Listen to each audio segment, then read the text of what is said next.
World's not always a happy place. That's not anything new. All we got to do is turn on the news and we see all kinds of problems that are happening. Things that we don't like, things that are not nice, things that are sometimes very downright terrible. And sometimes those things happen to us. And then the question is, how do we stay positive, if we can even call it that, in such a negative world? The recent news stories, as I'm talking to you, has been about people who have just very innocently done some things, like turned around in somebody's driveway, rang the wrong doorbell, got the wrong address, rang the wrong doorbell, or just went to the wrong car in a parking lot. And each time those individuals were shot. And one of those individuals ended up dying in the midst of that, in those situations. And, it's like our world has gotten to the point where everybody's afraid of everybody else. And things are so negative and so, like, protecting my own and caring only about what's in it for me, and being so self-focused, or protecting our families, which is also there too, but being so inwardly focused that everything and everybody outside of that becomes a threat and a danger. What are we supposed to do in the midst of that? We're called on by God to love all people, and it gets pretty hard when that's what we see. So how to change that? I had to figure that out for myself at one point in time. Very important point. It was something I've referred to in previous episodes, both last season and this one, where I talked about some of my story. And part of that was being told that my services were no longer required, no longer going to be accepted at the one congregation, at the congregation I was serving at the time, and that I was leaving one way or the other, either voluntarily by resigning or by being fired. I was leaving. And I chose to resign, but that also meant that the congregation was going to give me a farewell reception. So on the last Sunday I was there, and this was between there were 3 services, and it was between a couple of the services. And I remember standing in my office ready to go to the fellowship hall where this reception was taking place, and having some really mixed feelings. There was part of me that just didn't want to go at all. There was another part of me that wanted to go and tell people what I thought of the new senior pastor, which would not have been complimentary right then, to say the least. And then there was part of me that also realized that if I did either of those, I would not be able to receive the thanks and the caring from people who might really want to give that to me and genuinely say thank you. And I knew that there would be people like that, and I knew there were people who I wanted to say goodbye to. So I had to make a choice. Did I just not show up, or go in and release some of the anger and the pain that was in me, or go there and be open to the people who wanted to express care? I chose the third, thankfully, and I went, and I really did receive very gratefully and gracefully from many, many people. And I got to say goodbye to some people that way too, very graciously. And it was because I chose to see that opportunity before me as a way to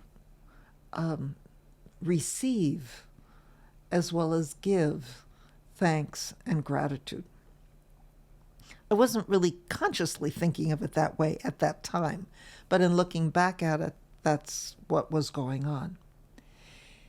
And it was not long after that that I read a book, which I've mentioned before as well, called Happiness is a Choice by Barry Neil Kaufman. And towards the beginning of the book, he writes, "The way we choose to see the world creates the world we see." That sometimes sounds like, you got to be kidding me. That's absolutely, positively hogwash. But yet, it is absolutely true. We can find evidence for anything we want in this world. We can find evidence for everything that's wrong, everything that's bad about any person or any situation. We can find that. And with the internet these days, it's very easy to find those things. We can also find the good. We can find the good opportunities within a situation. We can find the good in any person if we choose to look. Sometimes we got to look a little hard, but we can always see that. It's there. The way we choose to see the world, and it is a choice, creates the world we see. So how do we stay more positive in this world? And part of that goes with something that I've been learning about more recently, is something called positive psychology. And positive psychology, Martin Seligman,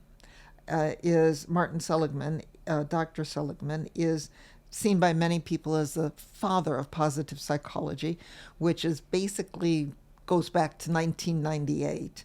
And he says positive psychology has three aims. It's as concerned with a person's strengths as with their weaknesses, unlike traditional psychology, which mainly looks at normal people and the weaknesses that are there and tries to bring them back to normal. But positive psychology starts with what's normal and looks at also the strengths. And it's as interested in building on the best of things in life as it is with repairing any of the worst. And it's as concerned with making the lives of normal people fulfilling and nurturing to the highest possible level for that individual. So those are the concerns of positive psychology, and he describes three happy lives. There's the pleasant life. That's finding as much positive and emotional enjoyment in life as possible. That's the kind of things that, the commercials tell us, you buy this car and you'll be happy. You buy this toothpaste and you'll look great. Whatever it is, that's part of the pleasant life. There's the good life, which is crafted where we identify the strengths and engage with others, and work has flow. That's where we get into our work and kind of time just stops. We're not conscious of it at any time, and time just disappears in a sense. And we get into something and it can just flow out of us, type of thing. And then third, there is the meaningful life, where we know our strengths and use them for something greater than ourselves. So those are the three happy lives, and we each work to deal with all of those. And the goal is for us to have that meaningful life and some of the engagement in the second level of life. And then the pleasant life is kind of the cherry on top. So those are all of the good things wrapped together. The whole idea of positive psychology is that we take and see life and see the good and work with the negatives, but always to build up to something more meaningful, more desirable. And one of the things that brain science has taught us is that in our brain there are things called neurons. Those are things that connect and help the connections happen within our brains, certain cells like that. And that we have some of those neurons are called mirror neurons, like looking in a mirror. And those are very powerful parts of our brain, because when we see something that's negative, somebody who's angry, somebody who's unhappy, we're more likely to become angry or unhappy ourselves. But we also know, we'd say yawns are contagious, and that's because of these mirror neurons. Laughter is contagious because of mirror neurons. We see somebody yawning and we start to yawn. We see somebody laughing and we can start to laugh too. One of my favorite YouTube little videos that I've ever watched, and I don't spend a lot of time watching them, but I've seen this one more than once, is of a guy who gets on like a subway car or a train, and he's watching something on his cell phone, and he starts to laugh out loud. And it's the kind of laughter that he just can't contain. He starts to laugh. And there are people in the subway car who start looking at him like, what's going on with you? Like, everybody's supposed to be in their own little cocoon and don't bother me with what's going on. And they start looking at him, and some of them start smiling. And pretty soon that laughter starts rippling through the whole car. And it turns out sooner rather than much later, everybody in there is smiling or laughing because the laughter is contagious. That's part of mirror neurons working in us and the power that they have in us. So that means that somebody in our midst who is negative, who's, we all know somebody like that. It might be a family member, it might be somebody in our faith community, it might be somebody at our job or wherever we go who's always kind of like the crabby person. Oh yeah, well, somebody comes in and happy, and then there's the other person over there who's crabby, and before you know it, everybody in that circle is kind of grumpy and crabby, and tensions rise. But if you bring in somebody who's happy and joyful, that can also change the whole mood of the area. And they have the power to shift that as well. So some of this has to do with something called our mindset, as well as these mirror neurons. Mindset is defined as the lens or frame of mind which orients an individual to a particular set of associations or expectations. That's a big fancy definition, but it's kind of how we see the world, how we choose to see the world.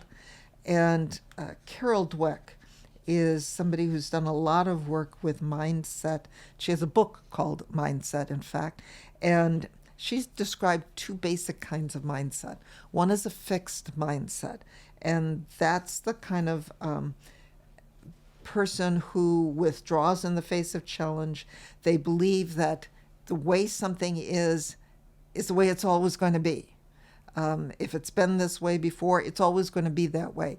In a congregation, it's the kind of attitude where something didn't work in the past, it's never going to work. Nothing remotely close to that will ever work in the future.